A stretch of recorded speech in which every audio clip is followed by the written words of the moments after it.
Shalom Bapak Ibu semua, apa kabar? Saat ini kita bersama-sama ada di Khotbah Minggu bersama Boksu Willy. Dan tema Khotbah Minggu kali ini adalah jangan takut gagal. Setiap orang pasti memiliki rencana atau rancangan bagi kehidupannya di masa depan. Ya, karena itulah berbagai upaya kita lakukan supaya segala rencana dan keinginan kita terwujud. Siapapun kita pasti tidak ingin gagal, bukan? Kegagalan seringkali menjadi momok yang sangat menakutkan bagi semua orang. Amsal 19 ayat ke-21, firman Allah berkata, banyaklah rancangan di hati manusia, tetapi keputusan Tuhanlah yang terlaksana. Katakan amin. Sebagai orang percaya, kita tidak perlu takut dengan kegagalan, asal kita menyerahkan segala rencana hidup kita kepada Tuhan. Rasul Paulus menasihati di Filipi 4 ayat ke-6, janganlah hendaknya kamu khawatir tentang apapun juga, tetapi nyatakanlah dalam segala hal keinginanmu kepada Allah dalam doa dan permohonan dengan ucapan syukur. Boleh katakan amin? Ingat, sebab oleh karena kehendak Tuhanlah segala sesuatunya dapat terjadi. Jika rencana dan kehendak kita selaras dengan kehendak Tuhan, pasti semuanya akan terlaksana. Sebab engkau sanggup melakukan segala sesuatu dan tidak ada rencanamu yang gagal. Ayub 42 ayat kedua. Ketakutan itu adalah tanda bahwa seseorang itu ragu dan tidak percaya pada kuasa Tuhan. Ketakutan adalah siasat iblis untuk membelenggu kita sehingga kita enggan untuk melangkah. Jika Yosua dan Kaleb terus dihantui oleh ketakutan, maka tidak akan pernah menginjakkan kakinya dan menikmati tanah perjanjian atau Kanaan yang seperti dialami oleh 10 pengintai lainnya. Oleh karenanya, kita harus bisa mengalahkan rasa takut itu dan mengarahkan pandangan kita kepada Tuhan.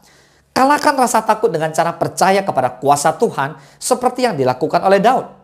Tuhan di pihakku, aku tidak akan takut. Mazmur 118 ayat 6. Dan adakah sesuatu apapun yang mustahil untuk Tuhan? Kejadian 18 ayat 14a. Jika kita sadar bahwa kita ini tidak sendiri dalam menjalani hidup ini, tetapi ada Tuhan yang senantiasa menyertai kita dengan kuasanya yang tak terbatas itu, maka kita akan berani menghadapi apapun dalam hidup ini. Kepada Yosua Tuhan berfirman di Yosua 1 ayat ke-5, seorang pun tidak akan dapat bertahan menghadapi engkau seumur hidupmu. Seperti aku menyertai Musa, demikianlah aku akan menyertai engkau. Aku tidak akan membiarkan engkau dan tidak akan meninggalkan engkau. Wow, katakan amin. Saudara, jika kita senantiasa berjalan bersama Tuhan, tidak ada yang perlu ditakutkan. Sebab roh yang ada di dalam kita lebih besar dari roh apapun yang ada di dunia ini. Ingat, hidup tanpa campur tangan Tuhan itulah sumber ketakutan kita. Kalau kita bersama dengan Tuhan, pasti kita tidak akan takut. Orang beriman tidak takut. Orang yang takut tidak punya iman. Yang ngerti katakan amin. Oke, sedikit kita coba mengingat sebuah kisah sejarah yang ada di dunia ini. Yang penting yaitu untuk kehidupan manusia yang pernah terjadi, yaitu Thomas Alva Edison. Pada tahun 1878, Thomas Alva Edison jatuh sakit karena kelelahan. Untuk menyehatkan diri dan mendapatkan ilham, maka Edison berlibur ke Rocky Mountains. Saat berlibur itulah dia mendapatkan ide untuk mengembangkan eksperimen lampu pijar. Dengan seluruh tim yang bekerja bersamanya, mulailah Edison membuat satu benda ganjil plus mustahil bernama lampu pijar. Segera saja cibiran dan ejekan datang dari segala penjuru, tak terkecuali dari ilmuwan yang waktu itu cukup kondang namanya. Edison dicap cari sensasi, menentang hukum fisika pada saat itu, kurang kerjaan, gila, pemimpi dan orang gagal. Faktanya Edison tak hanya gagal sekali dua kali, namun ribuan kali. Orang-orang yang membantunya bereksperimen pun sudah patah arang. Namun melihat keulutan Edison, mereka tetap setia membantunya. Dan pada akhirnya, Edison berhasil menemukan bahan khusus yang tahan suhu tinggi untuk dicoba pada lampu pijarnya. Tak akhirnya lampu pijar berhasil menyala pada tanggal 21 Oktober 1879. Edison berhasil mematahkan apa yang mustahil bagi banyak orang pada zaman itu. Nah saudara, dengan mengalami kegagalan demi kegagalan, kamu akan semakin tahu di area mana harus berubah dan di area mana harus mempertahankan karakter-karakter baik kamu. Edison sampai hari ini terkenal di seluruh dunia dan mendapatkan julukan Raja Penemu, bukan dengan cara yang instan, namun dengan usaha terus-menerus dan semangat yang tak pernah padam. Hari ini, bagaimana dengan kamu? Sudah berapa kali kamu gagal dalam mewujudkan cita-citamu atau impianmu? Kalau Edison yang ribuan kali gagal saja selalu bangkit dan belajar dari kegagalan, kamu pun pasti bisa kalau pantang menyerah. Amsal 24 ayat ke-16. Sebab 7 kali orang benar jatuh, namun ia bangun kembali. Tetapi orang fasik akan roboh dalam bencana. Sekarang mari kita belajar dari kisah Daud. 1 Samuel 16 ayat pertama. Berfirmanlah Tuhan kepada Samuel, berapa lama lagi engkau berduka cita karena Saul? Bukankah ia telah kutolak sebagai raja atas Israel? Isilah tabung tandukmu dengan minyak dan pergilah. Aku mengutus engkau kepada Isai orang Bethlehem itu. Sebab di antara anak-anaknya telah kupilih seorang raja bagiku. Saudara, ketika Nabi Samuel pergi ke keluarga Isai sesuai dengan perintah Tuhan untuk mengurapi raja yang akan menggantikan Saul.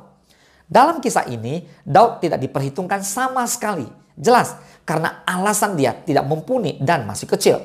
Namun Tuhan memilihnya. Bahkan dalam pasal selanjutnya, ketika dalam medan pertempuran antara orang Filistin melawan bangsa Israel, Daud datang sebagai pembawa makanan yang tidak diperhitungkan. Bahkan kakak-kakaknya memarahi dia karena meninggalkan beberapa ekor domba yang digembalakannya. Jika kita melihat dari sudut pandang kegagalan, tentunya Daud bisa jadi mundur dan menerima penilaian dari kakak-kakaknya. Namun Daud memiliki iman yang kuat di tengah semua kemungkinan kegagalan yang orang capkan kepadanya. Nah saudara, Daud berjalan bersama dengan Tuhan. Dan singkat cerita, pada momen inilah Tuhan menyatakan kuasanya melalui kehidupan seorang Daud.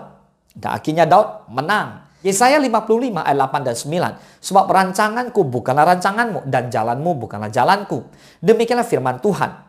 Seperti tingginya langit dari bumi, demikianlah tingginya jalanku dari jalanmu dan rancanganku dari rancanganmu. Nah kita percaya bahwa ada rancangan yang besar dan ajaib yang Tuhan sudah siapkan dalam kehidupan kita. Karena itulah, kegagalan bukan menjadi alasan untuk kita mundur. Kegagalan itu memang menyakitkan. Tapi mari kita berpikir bahwa kegagalan itu merupakan salah satu anak tangga yang harus kita pijak bila kita mau mencapai ke puncak. Jangan biarkan kegagalan seperti batu yang membenamkan diri kita. Tetapi jadikanlah kegagalan sebagai alat untuk kita belajar dan menjadikannya batu pijakan untuk kita memasuki level kehidupan yang lebih tinggi lagi. Kegagalan tidak menjadi penghalang karena sesuatu bisa kita capai bila kita mau berusaha dan terus bersabar. Banyak orang tidak mau berusaha dan bersabar, maunya secara instan, mau cepat sukses katanya. Oleh karena itu berusaha dan bersabarlah. Lakukan segala sesuatu itu dengan tekun dan senang hati. Dan milikilah pikiran yang positif supaya hidup kita dipenuhi dengan hal-hal yang positif. Dan tentu kita harus beriman dan percaya kepada setiap janji-janji Tuhan. Boleh katakan amin? Saat kita gagal, jangan kita merasa kita tidak bisa atau tidak mampu. Tapi yakinlah, kita pasti bisa karena Tuhan telah berfirman di Pengkhotbah 3 ayat ke-11. Ia membuat segala sesuatu indah pada waktunya. Bahkan ia memberikan kekekalan dalam hati mereka. Tetapi manusia tidak dapat menyelami pekerjaan yang dilakukan Allah dari awal sampai akhir. So hari ini jika kamu gagal, berarti belum indah. Teruslah sampai menjadi indah. Mungkin belum saat ini kamu sukses. Tapi tidak menandakan besok kamu tidak sukses. Semua akan indah pada waktunya. Tuhanlah yang menentukan saat yang tepat kamu menjadi orang-orang yang sukses. Berdoa dan berjuanglah dan jangan takut gagal. Katakan amin. Saudara, Tuhan akan menjadikan segala sesuatu itu indah pada waktunya. Amin. Nah ingatlah bahwa kuasa Tuhan ada pada kehidupan kita. Janganlah sampai hidup kita dikalahkan oleh kegagalan. Bangkit dan atasi segala kegagalan dengan semangat dan kekuatan yang telah diberikan Tuhan kepada kita. Firman Tuhan menyatakan bahwa Tuhan tidak pernah memberikan ujian yang melebihi kekuatan yang kita miliki. Karena itu janganlah khawatir. Berdoa dan yakinlah bahwa kuasa dan kekuatan Tuhan selalu menopang kita untuk mencapai semua mimpi dan harapan kita. Jangan pernah menyerah di dalam proses yang ada. Karena Tuhan tidak pernah menyerah untuk menyertai kita menggenapi semua rancangannya dan janji-janjinya. Katakan amin. Mari kita bersatu dalam doa. Bapa di dalam surga, terima kasih Tuhan Yesus. Kalau hari-hari ini Tuhan izinkan kami mengalami kegagalan demi kegagalan. Kami percaya Tuhan, itu bukan akhir dari segalanya. Itu baru permulaan untuk kami berjuang menuju sebuah kesuksesan yang datangnya dari Tuhan. Jika kami adalah melakukan hal-hal yang salah, Tuhan ampuni kami. Biar kami belajar dari kegagalan itu untuk bangkit kembali karena ada tangan Tuhan yang perkasa yang memegang tangan kami. Kami mau berjalan bersama dengan kuasa Tuhan dan kami percaya kami melihat kemenangan sejati akan tiba tepat pada waktunya. Karena Tuhan menjadi segala sesuatu indah pada waktunya. Terima kasih Tuhan, kami bersyukur dan berterima kasih buat firman Tuhan yang menguatkan kami semua. Kami percaya kami adalah umat pemenang, bahkan lebih daripada pemenang. Terima kasih Tuhan, terima kasih Bapa. Hanya di dalam nama Tuhan Yesus Kristus kami berdoa dan kami mengucap syukur. Haleluya. Mari bersama-sama kita katakan amin. Selamat hari Minggu. Tuhan Yesus memberkati.